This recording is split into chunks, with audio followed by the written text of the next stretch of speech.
Hello বন্ধুরা, সোনিয়ার চ্যানেলে সবাইকে স্বাগত। আমি সোনিয়ার হাজব্যান্ড কৌশিক নিয়ে আসছি আপনাদের কাছে আরেকটি নতুন রান্না। তো দেখো সবাই, আমি আজকে রান্না করবো চিংড়ি পনির ঘি রোস্ট। খুব একটা টাফ রান্না। আমার মেয়ের জন্মদিন আছে, তো জন্মদিন 19শে ফেব্রুয়ারি হয়ে গেছে, তো 22শে ফেব্রুয়ারি পার্টিটা হবে। তো আমি একটা স্পেশাল রান্নাটা এটা আমি করবো। বাকি মা আর সোনিয়া যারা করবে, ক্যাটারারকে বলা আছে তারা কিছু করবে। তো এই রান্নাটা সবার জন্য আমি নিয়ে এলাম। দেখো, পনির আমাদের প্যাকেট নেওয়া হয়েছে, পনির দুটো আলাদা আলাদা আমরা ব্র্যান্ড নিয়েছি। আর চিংড়ি মাছ কেটে চিংড়ি মাছ ছাড়িয়ে রেখেছে কালো সুতো ফেলে। তো এই যে আলাদা করছে, সেপারেট করছে। তো চিংড়ি আর পনির আমাদের রেডি। এবার আনুষঙ্গিক আমার আরও কিছু লাগবে, সেগুলো আমরা একেবারে কেটে নিয়ে আপনাদের দেখাবো কী কী বানাবো করবো। দেখো বন্ধুরা, পনির কাটা হবে এখনই। আর পেঁয়াজ আমার কাটা হয়ে গেছে, আদা পেস্ট করা আছে, কাঁচা লঙ্কা রসুন কাটা হয়ে গেছে, ক্যাপসিকাম কাটা হয়ে গেছে, ক্যাপসিকাম। এবার আমরা কি করব, এটা যেহেতু ঘি রোস্ট, পুরোটা রান্নাটাই ঘিতে হবে। তো সোনিয়া ঘি দিয়ে দিল। এই ঘি আমরা কি করব, সর্বপ্রথম আমরা ক্যাপসিকামটা ভেজে নেব। দেখো, ঘি দেওয়া হলো, একটুখানি গলে যাক, তারপর আমরা ক্যাপসিকামটা মেশাবো। বন্ধুরা, ঘিটা গরম হয়ে যাওয়ার পর আমরা ক্যাপসিকাম ঢেলে দিয়েছি। এবার কাঁচা গন্ধ না যাওয়া পর্যন্ত এটাকে আমরা 7 থেকে 8 মিনিট সুন্দর করে ভেজে নেব। ক্যাপসিকাম ভাজা চলছে। এর মধ্যে আমরা মিশিয়ে দেবো কিছুটা নুন। চলো, নুন দিয়ে এবার আমরা ভেজে নিই। দেখো বন্ধুরা, আমাদের চিংড়ি মাছও রেডি, আর পনির সুন্দর করে সোনিয়া কেটে রেখেছে। আর এইটা প্রায় 1 কেজি চিংড়ি আছে। তো খুব কষ্ট হয়েছে সোনিয়ার ছাড়াতে। 15 জন প্রায় লোক খাবে, তো 1 কেজি চিংড়ি কেমন লাগবে। আর এটা দুটো পনির আছে, ওটা 500 গ্রাম মতন পনির আছে। তো এটা আমরা দিয়ে দিলাম প্রথমে পরিমাণ মতো নুন মিশিয়ে দিলাম চিংড়ি আর এতে ক্যাপসিকামে দিয়ে দিলাম পরিমাণ মতো নুন। পরে লাগলে আমরা অ্যাড করবো ফাইনাল টেস্ট। আর দিয়ে দিলাম ব্ল্যাক পেপার, গোলমরিচের গুঁড়ো। হ্যাঁ, এটা মিশিয়ে নিলাম। এবার এটাকে আমরা মিক্স করব, দিয়ে দিলাম এর উপরে দুটো মিক্স করবো। মিক্স করে এটাকে আমরা কড়াইয়ে ঘি রোস্টের উপর, মানে ঘিয়ের ভেতরেই ভাজবো। রান্নাটা ঘিয়ের আগেই বলছি, তো ঘিয়েরই হবে। তো চলো, এটা মেশানো হয়ে গেল। মিশিয়ে আমরা ভাজার সময় ফিরে আসবো। দেখো বন্ধুরা, ক্যাপসিকাম আমাদের হয়ে গেছে, কাঁচা গন্ধ চলে গেছে, খুব সুন্দরভাবে স্টির ফ্রাই করে নেওয়া হয়েছে। তো এবার এটা সোনিয়া তুলে ফেলছে। 10 মিনিট মতন আমরা ভেজে নিলাম। চলো, এইটা তোলা হয়ে গেলে আমরা পনির আর চিংড়িটা একে একে ভেজে নেবো। দেখো বন্ধুরা, আমাদের এইটা বেঁচে গেছে, এই ঘিটাতেই আমরা পনিরটা ভেজে নেব।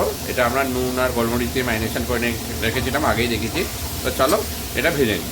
তো বন্ধুরা, পনির আমরা ভেজে নিলাম 3 থেকে 4 মিনিট। তোমরা কীভাবে বুঝবে হয়ে গেছে, যখন দেখবে ব্ল্যাক পেপারের একটা কাঁচা গন্ধ আছে, কাঁচা গন্ধটা না পেলেই বুঝবে চলে গেছে। তোমরা কিন্তু পনিরটাই আগে ভেজে নেবে। কেন ভেজে নেবে সেটা আমি বুঝতে পারবো একটু পরে, যখন চিংড়িটা ভাজতে শুরু করবো তখনই বুঝতে পারবে। চলো, পনির আমাদের ভাজা হয়ে গেছে। সোনিয়া এবার পনিরটাকে তুলে ফেলবে। বন্ধুরা, এই ঘিটা আমাদের রয়ে গেছে। পনিরটা তোলার পরে এর ভেতর আমরা দিয়ে দেবো কুচি করে রাখা রসুন, আর দিয়ে দেবো একটুখানি চিলি ফ্লেক্স। হ্যাঁ, এবার এটার একটু রসুনটার কাঁচা গন্ধটা চলে গেলেই আমরা মিশিয়ে দেবো চিংড়ি মাছ। তারপর আমরা চিংড়ি মাছটা এটার ভেতরে ফেলে ভেজে নেব। দেখো বন্ধুরা, রসুনের কাঁচা গন্ধ চলে গেছে আর চিলি ফ্লেক্সটা আমাদের ভালো করে মিশে গেছে। এবার আমরা ছেড়ে দিলাম পুরো চিংড়ি মাছটা। এটা আমরা খুব ভালো করে ভেজে নেব। বন্ধুরা, এখানে আমাদের চিংড়ি মাছ হতে থাকছে। এবার আমরা বানিয়ে নেব একটা পেস্ট। এখানে সোনিয়া কেটে রেখেছে দুটো গোটা পেঁয়াজ, রসুন কুচি, এই 50 মতন রসুন কুচি, কাঁচা লঙ্কা 4-5টা দিচ্ছিলাম, আরও একটু ঝালের জন্য 4-5টা আমরা অ্যাড করে দিচ্ছি এখানে, দিয়ে দিলাম। আর আদা আমাদের বাটা আছে, আদা বাটাটাও দিয়ে দাও একটু। আদা আমাদের বাটাই ছিল, তো আদা বাটা আমরা এর ভেতর দিয়ে দিচ্ছি। গ্রেভিও আছে, ভালো লাগবে। হ্যাঁ, পুরো আদা বাটা আমাদের চলে গেল। 2 টেবিল স্পুন মতন আদা বাটা, কারণ 1 কেজি চিংড়ি মাছের উপর হচ্ছে এটা। আর দেব একটা জিনিস, এটা হলো একটু পরে দাও, আগে সাদা তিলটা মিশিয়ে দাও। এটা হলো সাদা তিল। আমি সাদা তিল এনে রেখেছিলাম, সাদা তিল মেশাতে হবে এতে, খুব সুন্দর একটা ফ্লেভার আসবে এতে। 2 টেবিল স্পুন মতন সাদা তিল আমরা দিয়ে দেবো।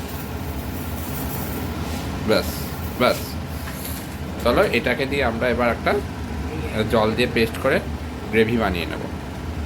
ততক্ষণে চিংড়ি মাছটা একটু ভেজে নিই। দেখো জল ছাড়ছে একটু একটু, চলো ভেজে নেওয়া যাক। চিলি ফ্লেক্স মিশে গিয়ে কি সুন্দর আকার ধারণ করেছে আমাদের চিংড়ি মাছ। আমাদের চিংড়ি মাছ নামানোর সময় হয়ে গেছে, চলো বন্ধুরা চিংড়ি মাছটা নামিয়ে নিই। বন্ধুরা সোনিয়া কড়াই থেকে পনির আর চিংড়ি একসাথেই রেখে দিল। এরপর আমরা দেবো সামান্য একটু আর একটু ঘি দিয়ে বাকি যে পেস্টটা আমরা করেছি, এই যে আমাদের রেডি হয়ে গেছে পেস্টটা, দেখাবো খুলে একটু পারি, ওটা আমরা এতে মিশিয়ে কড়াইয়ে দেবো ঘিয়ের উপরে। দেখো বন্ধুরা আমাদের ঘি গলে গেছে খুব সুন্দরভাবে, ধোয়া উঠতে শুরু করে দিয়েছে, খুব সুন্দর গন্ধ বেরোচ্ছে। তো এবার দেখো আমরা কী কী দিতে চলেছি এখানে। প্রথমে এটা ধনে গুঁড়ো আমাকে পরিমাণটা বলে দিও। 1 চামচ, ব্যাস এনাফ, 1 চামচ, 1 বড় টেবিল স্পুন আর কি। আচ্ছা এটা আছে জিরে গুঁড়োটা একটু কম দেবো, হয়ে গেছে 1 টেবিল চামচ। এবার দেবো একটু কাশ্মীরি মির্চ, ব্যাস এটা বেশি দেবো না, 1/2 টেবিল স্পুন। একটু গরম মশলা 1/2 টেবিল স্পুন।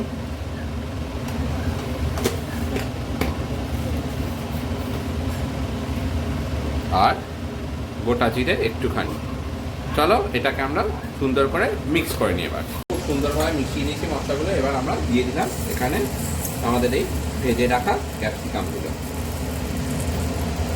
এবার আমরা ক্যাপসিকামটা কী করবো, ক্যাপসিকামটা একটু মিক্স করে আমরা মিক্সিতে ঘোরানো মশলাটা অ্যাড করবো। চলো এটা আগে থেকেই করা আছে, তো ক্যাপসিকাম আমাদের হয়ে গেল। চলো এবার মিক্সিতে রাখা মশলাগুলো আমরা অ্যাড করি।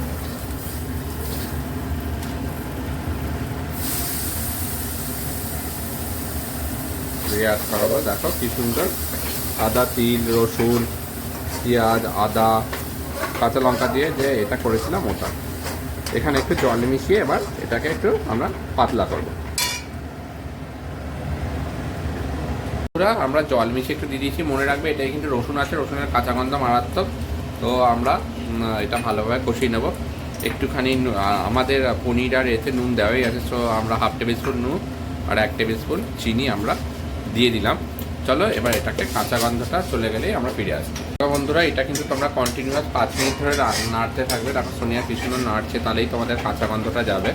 আর যেহেতু সাদা তিল আছে, গ্রেভি আছে, তো এটা কিন্তু ঘন জিনিস, তো নাড়তে না থাকলে কিন্তু এটা তোমাদের লেগে যাবে। তো দেখো সোনিয়া কীরকম নাড়ছে, এরকম তোমরা নাড়তে থাকবে কিন্তু। হ্যাঁ 5 মিনিট পর আমরা ফিরে আসছি। আমরা ছড়িয়ে এটাকে করলাম, দেখো কতটা ছোট হয়ে এসেছে জিনিসটা। দেখো পাশ দিয়ে এই যে তেল উঠছে, তার মানে কাঁচা গন্ধ চলে গেছে, তেল ছেড়ে দিয়েছে মানে কাঁচা গন্ধ চলে যাওয়া। চলো এর ভেতরে আমরা কী করি, এর ভেতরে এবার পনির আর চিংড়ি মাছটাকে মিশিয়ে দিই। বন্ধুরা পুরো শুকিয়ে গেছে, এবার আমাদের পনির আর চিংড়ি মাছও রেডি। চলো সোনিয়া এটা মিশিয়ে দাও। এই চলে গেল আমাদের আসল জিনিস।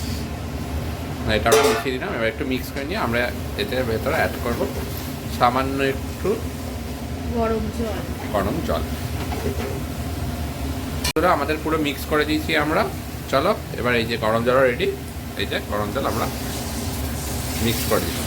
ব্যাস এবার 2 থেকে 3 মিনিট ফোটাবো। গরম জলটাকে এর সাথে মিশে গেলেই আমরা নামিয়ে ফেলবো। দেখো বন্ধুরা এই রেডি হয়ে গেছে। এখন আমি গ্যাস বন্ধ করে নিই। আমাদের পনির চিংড়ি ঘি রোস্ট। তো এবার সোনিয়া নামাবে। দেখো উপরে ঘিটা ভেসে উঠেছে। এবার সোনিয়া এটাকে নামাবে। এর ভেতর দেখো তোমরা ইচ্ছা করলে একটু কাসুরি মেথি আর ফ্রেশ ক্রিম অ্যাড করতে পারো। আমি এতটা স্পাইসি করব না, অনেকের খাওয়ার প্রবলেম হতে পারে তাহলে। তো দেখো সোনিয়াই তুলে দিচ্ছে পনির চিংড়ির ঘি রোস্ট। এরকমভাবেই তোমরা বানিয়ে দেবে, কী সুন্দর দেখতে হয়েছে দেখো। তোমাদের ইচ্ছা হলে এরকমভাবে তোমরা বানিয়ে নিতে পারো অবশ্যই পনির চিংড়ির ঘি রোস্ট। আমাদের জানিও এই রান্না তোমাদের কেমন লাগলো, অবশ্যই তোমাদের ফিডব্যাকের আমরা ওয়েট করবো। আবার নিয়ে আসবো কোনো নতুন কোনো রান্না। খুব ভয় ছিল যে কেমন হবে এটা, আমার শাশুড়ি মা খেয়ে বললেন খুব ভালো হয়েছে। তো তোমাদের জন্য আবার আমি নিয়ে আসবো খুব শীঘ্রই কোনো নতুন কোনো রান্না। আমাদের সাথে তোমরা যুক্ত থেকো, তোমাদের সাথে আমরা যুক্ত আছি। আমাদের চ্যানেলে কমেন্টস, লাইক, শেয়ার করো, কোনো জায়গায় ফরওয়ার্ড করো। তোমাদের সবসময় আমরা সাপোর্টে আছি। এখনকার মতন টাটা, বাই বাই। সবাই খুব খুব ভালো থেকো। আবার কখনো খুব তাড়াতাড়ি দেখা হবে।